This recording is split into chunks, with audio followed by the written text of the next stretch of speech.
been around 2 to 3 months since True Detective's second installment ended, and unsurprisingly, it wasn't as well received as the first one. As I said in my review, I don't think it was because of the obvious and apparent decrease of quality, but also because of the excellence which was Season 1. Which is an unfair comparison to make, in my opinion. It was a lose-lose situation to begin with. If it was too similar to Season 1, audiences would have moaned, "It's too similar!" If it was too different from Season 1, audiences would have still moaned and said, "It's too different!" So without further ado, welcome to What Went Wrong with True Detective Season 2. Thanks, Arnold. Treaty signed. I was not caught. I crossed the line.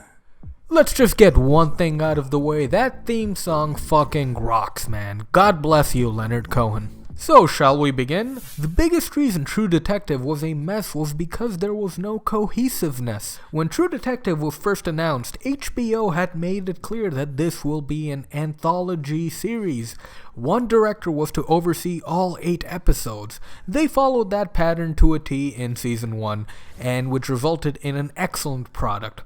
Season 1 had one director throughout its run, Cary Fukunaga, whereas Season 2 had a revolving door of directors after episodes 1 and 2. Now, each director brings something different to the table. Showrunner and sole screenwriter Nick Pizzolatto's scripts and ideas were being thrown at us from multiple perspectives, instead of one. The whole idea of having one director foresee the whole series works for this kind of series, because these are massive stories and True Detective is not a TV show. It's more like a miniseries, or even more accurately, it's an 8-hour movie. I wouldn't want to see one 8-hour movie made by different directors. Hell, I don't want to see a 90-minute movie with different directors.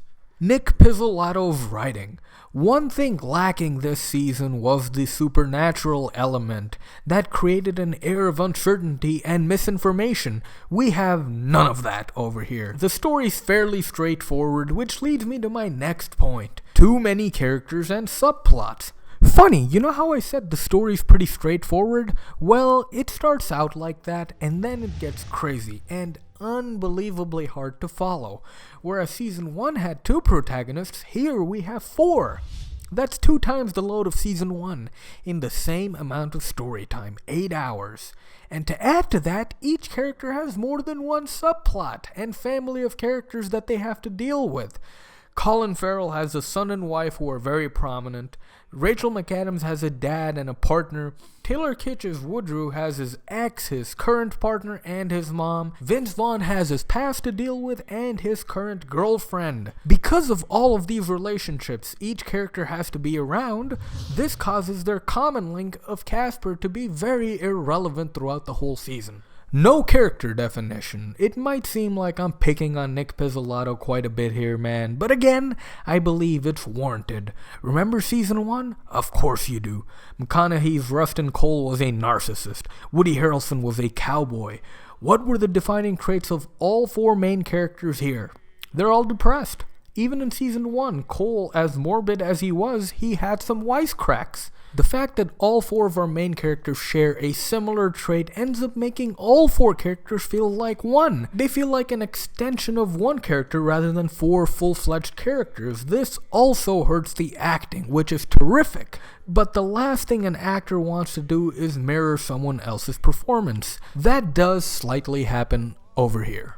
Not enough car conversations, yes, like the psychotherapy sessions in The Sopranos or Saul's office in Breaking Bad. Those locations are great hubs or portals to build character. Now, coinciding with my last point, remember how I said all these characters aren't well defined? Well, maybe if there were more of those car conversations, we could have gotten more insight to their psyches. The editing of True Detective Season 2. Seriously, what went wrong over here?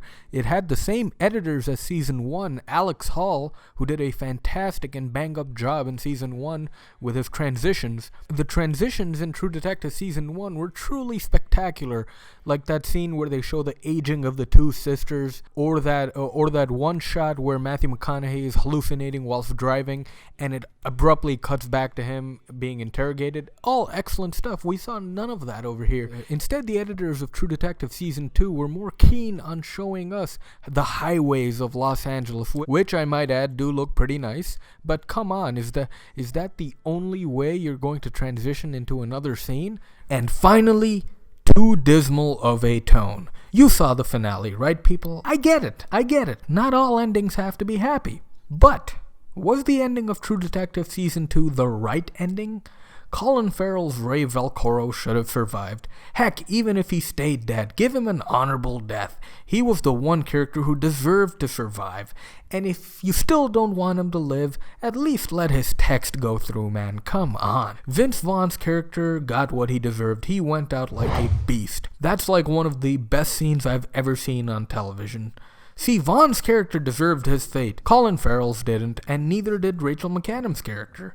Or the most likable character in the whole series, Paul Woodrow. In conclusion, with all those problems, I still enjoyed Season 2, and I'm kinda worried that HBO won't renew it for a Season 3, because this is a fantastic series. The acting and the names this show brings to weekly television is noteworthy and is a win-win for everyone. The acting talent gets to stretch their muscles like never before, and HBO in turn delivers award-worthy content. If there's one and only one piece of advice I can give, not like HBO or Nick Pizzolatto needed, is reduce the number of characters. I still want to see this show based around one singular character. The show is called True Detective, not True Detectives. With that being said, people, I hope you enjoyed this editorial. Tell me what you guys thought of True Detective. Please hit that subscribe button and remember to love yourselves, people.